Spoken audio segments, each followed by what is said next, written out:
Hi అండి, ఎలా ఉన్నారండి అందరూ?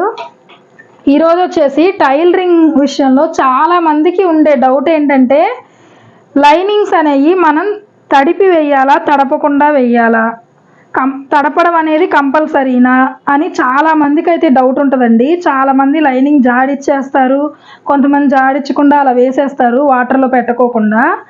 మోస్ట్లీ ఏ బ్లౌజెస్కైనా కానీ లైనింగ్ అనేది తడపాల్సిందేనండి. ఎందుకంటే ఒక్కసారి వాష్ అయిన తర్వాత మ్యాక్సిమం షింకిద్దండి క్లాత్ అనేది. ఇప్పుడు జార్జెట్ శారీస్ కానీ, సిల్క్ శారీస్ కానీ, అలాంటి శారీస్కి మనం లైనింగ్ వేసినప్పుడు మీరు జాడించకుండా వేశారనుకోండి, వాళ్ళు మనం స్టిచ్చింగ్ చేసి ఇచ్చిన తర్వాత ఒక్క వాష్ పడగానే లైనింగ్ అనేది షింకిపోయి ఉంటుంది. పైన సిల్క్ క్లాత్ అనేది నార్మల్గా ఉంటుంది కదా, అలా షింకిపోయినప్పుడు ఏమైందంటే పైన మెయిన్ క్లాత్ వచ్చేసి లూజ్గా అయితే వచ్చిద్దండి.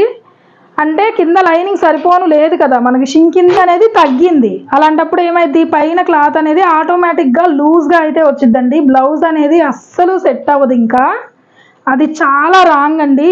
మ్యాక్సిమం ఒక 10 మినిట్స్లో అయితే మనకి ఆరిపోయింది కదా. ఐరన్ బాక్స్ లేదు, మనం జాడిస్తే ఇలా అంచులు ఉంటాయి కదా, ఇవనేది కరెక్ట్గా రాదు అని చాలామంది అయితే జాడిచ్చారండి. ఐరన్ బాక్స్తో పనే లేదు. నేను వచ్చేసి లైనింగ్ జాడిచ్చిన తర్వాత ఐరన్ చేసి కట్ చేయనండి. ఎలా అయితే నేను జాడిచ్చి ఆరేసుకుంటాను అనేది చూపిస్తాను. ఇలా కనుక మీరు చేశారంటే మనకు కూడా బ్లౌజ్ కుట్టేటప్పుడు ఏమైందంటే లైనింగ్ జాడిచ్చినప్పుడు ఈ లైనింగ్ క్లాత్ అనేది స్టిఫ్నెస్ వచ్చిందండి. దానివల్ల మనకి జారిపోయే క్లాత్ అయినా సరే మనకి కుట్టేటప్పుడు చాలా కంఫర్టబుల్గా అయితే ఉంటుంది. బ్లౌజ్ స్టిచ్చింగ్ కూడా తొందరగా పూర్తయిద్ది. మీరు జాడించకుండా ఉన్నదానికి జాడిచ్చి వేసిన దానికి చాలా డిఫరెన్స్ అయితే ఉంటుంది. మనకి జాడిస్తేనే స్టిచ్చింగ్ కూడా ఈజీగా అయిపోయిద్దండి, స్టిఫ్గా ఉండటం వల్ల లైనింగ్ అనేది. చూస్తున్నారు కదా, ఇవన్నీ నేను ఇవాళ స్టిచ్ చేసుకోవాల్సిన బ్లౌజెస్ అనమాట. ఒకసారి నీళ్ళలో తడిపేసుకొని ఆరేస్తాను. నేను ఎలా ఆరబెట్టుకుంటాను లైనింగ్ అనేది చూపిస్తాను మీకు. కొంతమంది వచ్చేసి లైనింగ్కి ఇలా బ్లౌజ్ పీసులు తీసుకుంటారండి.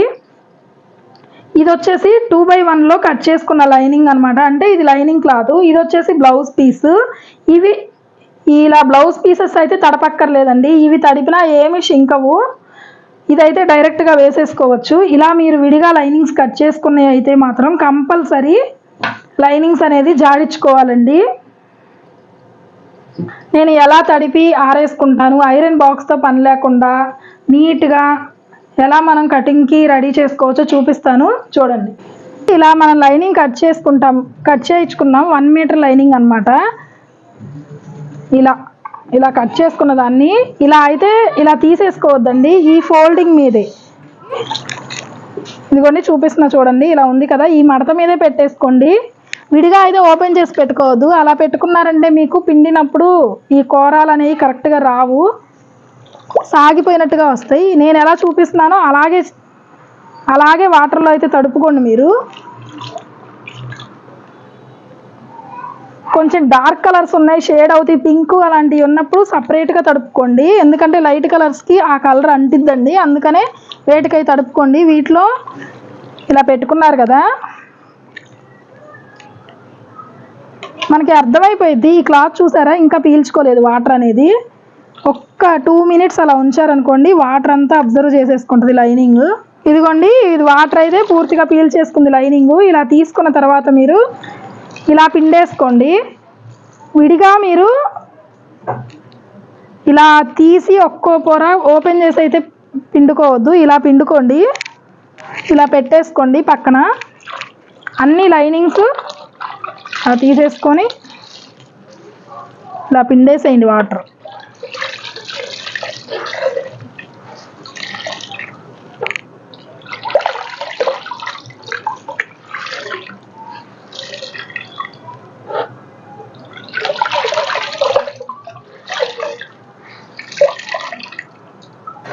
అలాగే ఫాల్స్ అండి, ఫాల్స్ కూడా ఇలా ఓపెన్ చేసి ఒక పొర మీద అయితే వేయొద్దు. ఇలా ఉంది కదా, మనం కవర్లో నుంచి తీయగానే ఇలా అయితే వేసేసుకోండి వాటర్లో. ఈ ఫోల్డింగ్స్ అన్నీ ఊడదీయొద్దు, ఇలా వేసేసుకొని ఒక్క 2 మినిట్స్ అలా ఉంచేసేయండి వాటర్లో. ఫాల్ కూడా కంపల్సరీ తడపాల్సిందేనండి. సిల్క్ శారీస్కి ఫాల్ తడపకుండా వేస్తే ఒక్క వాష్ పడిన తర్వాత సేమ్ లైనింగ్ ఎలా అయితే షింకిద్దో ఫాల్ కూడా అలా షింకిద్ది. శారీ అనేది తిత్తులుగా వచ్చిద్దండి. మినిమం ఒక 5 మినిట్స్ 10 మినిట్స్లో అయితే ఆరిపోయిద్ది. మీకు ఐరన్ బాక్స్ లేకపోయినా ఇబ్బంది ఏమి ఉండదు. నేనైతే ఫాల్స్ లైనింగ్స్ ఐరన్ చెయ్యను జాడిచ్చిన తర్వాత కూడా.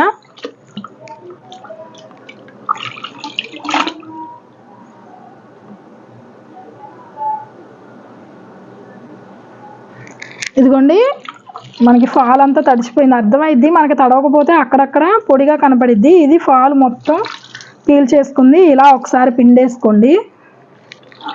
అలాగే ఈ ఫాల్ కూడా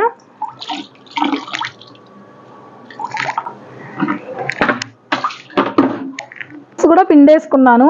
ఇప్పుడు మనం ఎలా ఆరేసుకోవాలో చూపిస్తాను. ఆరేయడం కూడా చూపించాలా అని అనుకోవద్దండి. ఈ ఆరేయడంలోనే మనకి ఈ ఎడ్జెస్ అనేవి సాగకుండా ఉంటాయి. చూస్తున్నారు కదా, ఈ ఫోల్డింగ్ ఇలాగే ఉంది. నేను వాటర్లో పెట్టిన తర్వాత కూడా ఎక్కడ అంచులు సాగడం కానీ అలా రాలేదు. ఆరేసేటప్పుడు అప్పుడు ఇలా ఓపెన్ చేసుకోండి.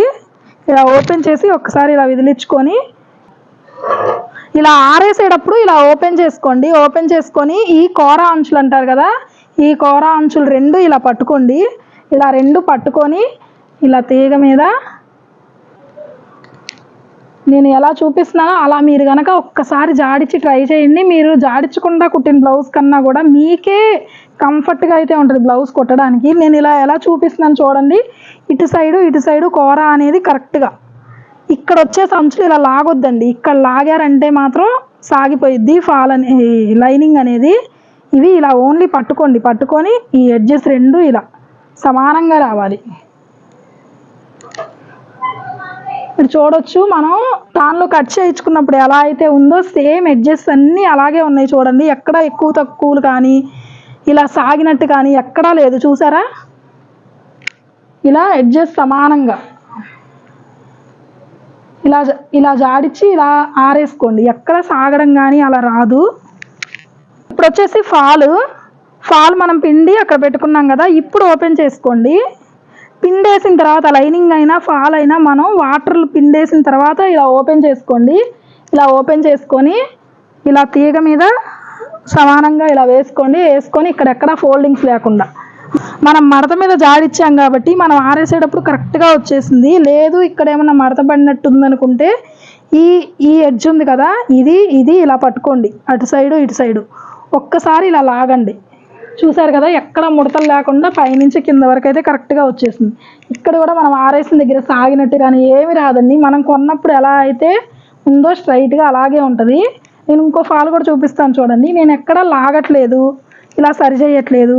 లైనింగ్ అయినా ఫాల్ అయినా మడతల మీద జాడిచ్చాను, అలాగే ఆరేసేసాను. అంతేగాని మీరు ఇలా మడతలు ఓపెన్ చేసేసుకొని మడతల మీద పిండి వాటర్లో పెట్టేసి గట్టిగా పిండితే సాగిపోయిద్దండి లైనింగ్ అయినా ఫాల్ అయినా. ఇదిగోండి ఫాల్, ఇంకో ఫాల్ జాడిచిన ఫాల్ చూస్తున్నారు కదా మడతలు. ఇదిగోండి నీళ్ళలో నుంచి పిండుకున్నాం కదా, ఇలా తీసాను. ఫోల్డింగ్ మీదే జాడించుకున్నాం కదా, ఇప్పుడు ఓపెన్ చేస్తున్నాను చూడండి ఫాల్. ఇదిగోండి, నేను ఎక్కడ లాగలేదు, సరి చేయలేదు, కరెక్ట్గా వచ్చేసింది. చూసారా, కరెక్ట్గా వచ్చేసింది కదా. ఇంకా ఏమన్నా కొంచెం ఇలా మడతలు పడి అనుకుంటే మాత్రం ఇలా పట్టుకొని ఒక్కసారి ఈ 4 మూలలు అంటే రెండు పొరల మీద ఆరేసాం కదా మనం తీగ మీద, ఇలా ఒక్కసారి పట్టుకొని ఇలా లాగి వదిలేసేయండి. నీట్గా అయితే ఆరిపోతాయండి.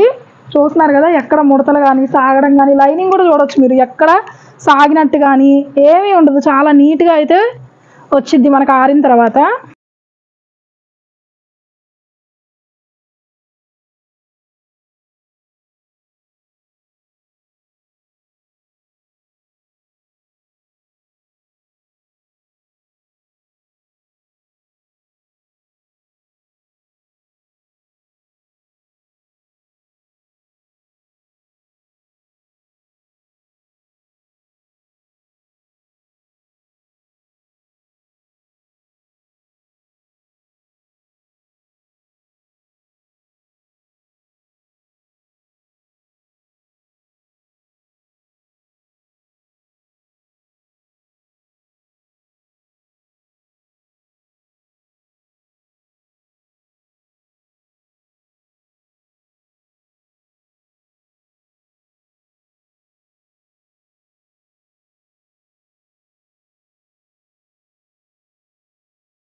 ఊరికే తీస్తావా వాయిస్ మేము.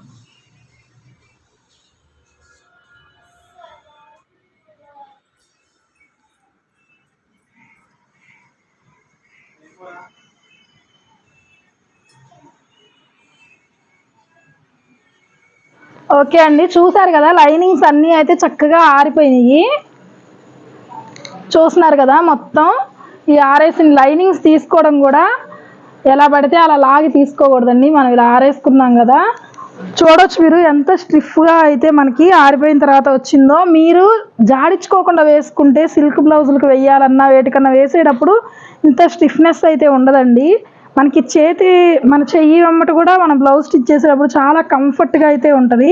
ఈ ఎడ్జెస్ కూడా చూడొచ్చు మీరు, ఎక్కడ సాగడం కానీ ఏం లేదు. మనం లైనింగ్ దానిలో కట్ చేయించుకున్నప్పుడు ఎలా అయితే ఉంటాయో ఎడ్జెస్, సేమ్ మనం ఇప్పుడు జాడించుకున్న తర్వాత కూడా అలాగే ఉన్నాయి చూడండి. ఎక్కడ సాగడం కానీ అలా ఏం లేవు. ఇలా జాడించుకొని ట్రై చేయండి మీరు. ఇలా తీసుకొని ఈ మిడిల్ ఈ మడత ఇలా వేసుకోండి. లైనింగ్స్ ఎప్పుడైనా ఇలా మడత ఇలా ఇలా వేసి ఇలా వేసుకొని ఫోల్డింగ్ ఇలా మడత వేసుకున్న తర్వాత ఇలా గట్టిగా రబ్ చేయడం కానీ ఏం చేయకండి. ఇలా వేసుకొని ఇలా ఉంచేసేయండి. ఎక్కడ ఈ ఫోల్డింగ్స్ ఏం పడకూడదు. ఇలా పెట్టేసుకోండి.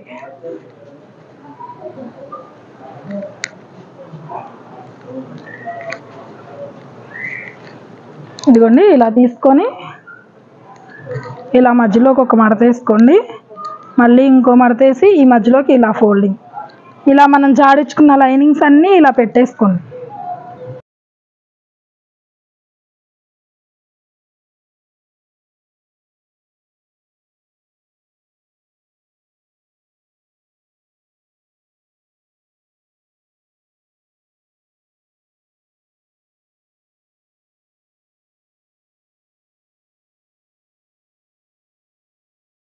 ఫాల్స్ అండి, ఫాల్స్ కూడా చూసారు కదా, ఎక్కడ సాగడం కానీ ఏం లేదు. మనకి ఎంత నీట్గా వచ్చినాయో ఫాల్స్ జాడించుకున్నాక కూడా సాగిపోవడం కానీ మడతలు పడటం కానీ ఏం లేదు. ఫాల్స్ ఎలా మడత పెట్టుకోవాలో చూపిస్తాను మీకు. ఫాల్ వచ్చేసి ఇదిగోండి ఇలా ఉంది కదా, ఇలా ఫోల్డ్ చేసేసుకోండి ఫాల్ అనేది.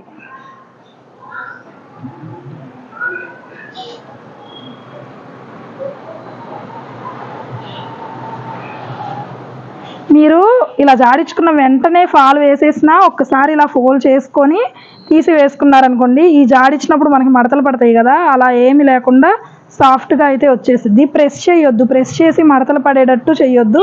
ఊరికే ఇలా రౌండ్గా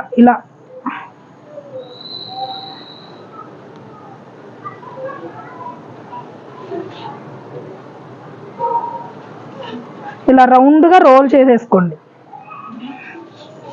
ప్రెస్ చేసి మడతలు పడేటట్టు లైనింగ్ తీసుకున్నప్పుడు కానీ ఈ ఫాల్స్ మడత ఇలా వేసుకుంటున్నప్పుడు ఎప్పుడు ప్రెస్ చేసి మడతలు పడేటట్టు అయితే వేసుకోవద్దండి.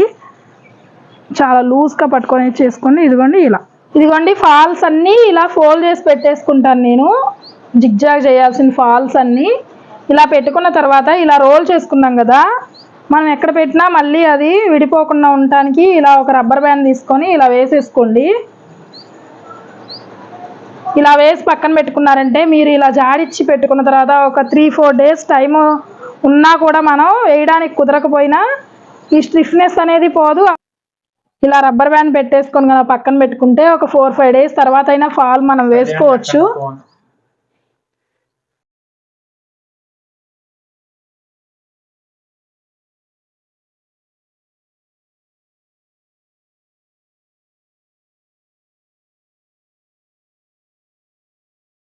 ఇదిగోండి ఇలా రబ్బర్ బ్యాండ్స్ అయితే పెట్టేసుకొని పక్కన పెట్టుకున్నారనుకోండి, మీరు ఎప్పుడు ఫాల్ వేయాలనుకుంటే అప్పుడు ఆ ఫాల్ తీసేసుకొని వేసుకోవచ్చు. ఫోల్డింగ్స్ పడతాం కానీ అలా ఏముండదు ఇలా వేసుకోవడం వల్ల. ఇలా మనం రబ్బర్ బ్యాండ్ ఏం పెట్టకుండా పక్కన పెట్టేసుకున్నాం అనుకోండి, ఈ ఫోల్డింగ్స్ అన్నీ మళ్ళీ విడిపోతాయి. ఫాల్ అనేది ఈ స్టిఫ్నెస్గా లేకుండా అలా అయిపోయిద్ది. ఆల్రెడీ జాడించుకున్నాం కదా, ఇలా జాగ్రత్తగా అయితే పక్కన పెట్టేసుకోండి. ఈ లైనింగ్స్ మాత్రం చూపిస్తాను చూడండి. ఈ ఫోల్డ్ చేసి తీసిన తర్వాత ఎన్ని రోజులకు తీసినా మీకు సేమ్ ఇలాగే ఉంటుందండి. ఫోల్డింగ్స్ అయితే ఎక్కడా పడవు. ఇలా నేను ఫ్లోర్ మీద వేసి చూపిస్తాను చూడండి. మీకు క్రాస్ రావడం కానీ అలా ఏం ఉండదు. ఇలా నీట్గా స్టిఫ్గా అయితే ఉంటుంది. ఇక్కడ మడతలు పడతాం కానీ అలా ఉండకూడదు. ఇలా నేను చెప్పినట్టు ఇలా వేసిన తర్వాత మడత ఇలా రబ్ చేయొద్దు, ఇలా వేసి వదిలేసేయండి లూజ్గా. ఓన్లీ ఇలా వేసి ఇంతే, ఇలా పక్కన పెట్టేసుకోండి. ఈ ఫోల్డింగ్స్ అన్నీ కూడా అలాగే ఉన్నాయి చూడండి, ఎక్కడ ఇలా రబ్ చేసినట్టు మడత అయితే చేయకూడదు. నేనైతే ఇలా జాడిచి పెట్టేసుకుంటానండి. ఎప్పుడు మనకి ఆ బ్లౌజ్ అర్జెంట్ అనుకుంటే అప్పుడు లైనింగ్ తీసేసుకొని అయితే వేసేసుకుంటాను. కంపల్సరీ జాడిచ్చే వేయండి లైనింగ్ బ్లౌజ్ ఏదైనా సరే. థ్యాంక్ యూ ఫర్ వాచింగ్ అండి. అలాగే నా ఛానల్ కొత్తగా చూస్తున్న వాళ్ళైతే తప్పకుండా సబ్స్క్రైబ్ చేసుకొని చూడటానికి ట్రై చేయండి. అలాగే మీ ఫ్రెండ్స్ అండ్ ఫ్యామిలీ మెంబర్స్లో ఎవరికైనా ఈ వీడియో యూజ్ అవుద్ది అనుకుంటే తప్పకుండా షేర్ చేయండి. ఇలాంటి మంచి మంచి వీడియోస్ అయితే పెడతాను నేను. కంప్యూటర్ వర్క్ గురించి కానీ, టైలరింగ్ టిప్స్ కానీ, బ్లౌజ్ కటింగ్స్ కానీ ఇలాంటివి అయితే నా ఛానల్లో ఉంటాయండి. ఏదన్నా వీడియోస్ కావాలి అనుకుంటే నాకు కమెంట్ చేయండి, తప్పకుండా ఆ వీడియోలు చేయడానికి అయితే ట్రై చేస్తాను. Thank you for watching.